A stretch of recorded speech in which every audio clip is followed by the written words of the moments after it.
Je disais dans la vidéo numéro 3 sur les rêves que quand j'étais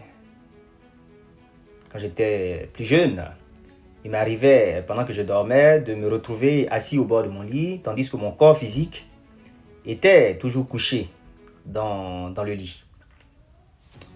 Là, on est maintenant dans des rêves d'un autre genre.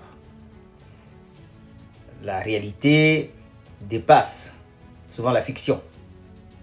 J'ai même tendance à penser que la réalité est plus magique que la fiction. Neville Goddard nous explique qu'un jour qu'il dormait, il s'est retrouvé à voir une scène qu'il n'était pas censé voir. En portant l'attention sur la scène, étant donné que la conscience suit l'attention, il s'est retrouvé dans la scène. C'est-à-dire, il s'est retrouvé dans une chambre d'hôtel. Il dort. Et s'étant retrouvé dans cette chambre d'hôtel, il savait qu'il dormait, il savait que c'était un rêve. Et il est sorti de la chambre d'hôtel et il a croisé deux dames. Donc comme il savait qu'il était en train de dormir et que tout ce qui se passait là, c'était un rêve, il a dit à la dame, en tout cas à ces deux dames plutôt, il leur a dit, vous savez mesdames, tout ce vaste monde est un rêve en fait. Vous êtes dans un rêve. Évidemment, les dames ont pris peur. Vous imaginez si vous croisez quelqu'un dans la rue ou dans un bâtiment qui vous dit que vous vivez dans un rêve, bon, vous allez le prendre pour un fou. Bon, donc c'est comme ça qu'elles ont réagi, les dames en question. Et il a voulu leur prouver qu'il avait raison. Donc il avait vu au plafond un objet qui ressemblait à un objet qu'il avait déjà vu dans sa vraie vie. Donc il a voulu leur montrer que cet objet en fait n'était pas si réel que ça. Il pensait en fait que c'était un souvenir. Et il s'est rendu compte qu'en fait l'objet était tout aussi réel que l'environnement dans lequel il était. Et donc là, il s'est rendu compte qu'il était coincé. Il se retrouvait dans un monde qu'il ne connaissait pas. Il savait qu'il dormait. Mais comment faire pour retourner à son corps? Il était coincé. Et c'est là qu'il s'est souvenu d'une technique qu'il avait déjà utilisée par le passé. La technique du toucher, feeling. Donc il a imaginé la sensation de son oreiller sur sa tête, puisqu'il est dans son lit. Donc il a essayé d'imaginer la sensation de son oreiller. Et c'est comme ça qu'il est retourné à son corps, qui était sur le lit. Sauf que, en retournant à son corps, il s'est rendu compte qu'il était paralysé du sommeil. Il était en état cataleptique, en réalité. Au bout de quelques secondes qui ont semblé être une éternité, il a finalement ressenti la chaleur de son épouse qui dormait à ses côtés. Et c'est comme ça qu'il s'est réveillé de ce rêve où il était allé dans un autre monde.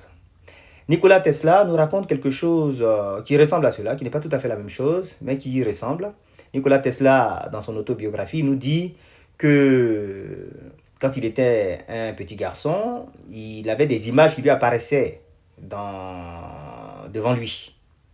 Quand on lui donnait un mot, par exemple, on lui dit une orange, l'image concrète de l'orange apparaissait devant lui. Il pouvait des fois confondre les images qui lui apparaissaient avec la réalité. Mais il pouvait passer la main à travers l'image. Ce qui n'effaçait pas l'image, mais l'image était toujours là. Et quand il assistait à un événement éprouvant, par exemple un enterrement, et qu'il allait dormir, les images de l'enterrement le hantaient. C'est-à-dire que ces images-là apparaissaient devant lui. Donc pour échapper à ces problèmes d'images qui lui apparaissaient, il a commencé à les remplacer par des images de son souvenir.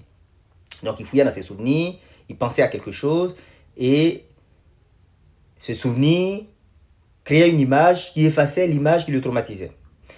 À un moment donné, il est arrivé au bout du stock d'images. Puisqu'il était encore jeune, il n'avait pas beaucoup de souvenirs, dit-il. Et c'est comme ça qu'il est allé au-delà de ses souvenirs. Il a commencé à imaginer des choses qui n'existaient pas. Et c'est ainsi qu'en dormant, c'est ce qu'il dit, il allait dans d'autres mondes. Et puis il vivait là-bas. Puis là-bas, il avait des amis. Il rencontrait des gens qui étaient tout aussi réels que des gens de sa vie de tous les jours. Donc voici quelqu'un qui, dans ses rêves, allait dans d'autres mondes, où il croisait d'autres personnes. Il y a multitude d'univers, les uns imbriqués dans les autres. Donc Nikola Tesla voyageait de monde en monde pendant la nuit. Il rencontrait des gens là-bas qui étaient ses amis. De la même façon que Neville Goddard allait dans d'autres mondes, où il croisait par exemple ces deux dames. Un jour, il s'est retrouvé sur une plage.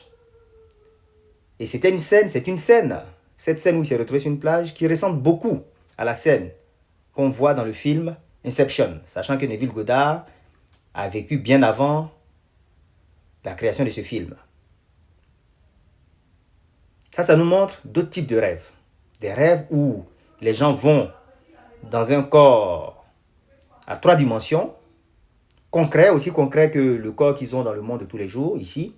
Ils vont dans d'autres mondes où les gens sont aussi concrets que dans le monde de tous les jours.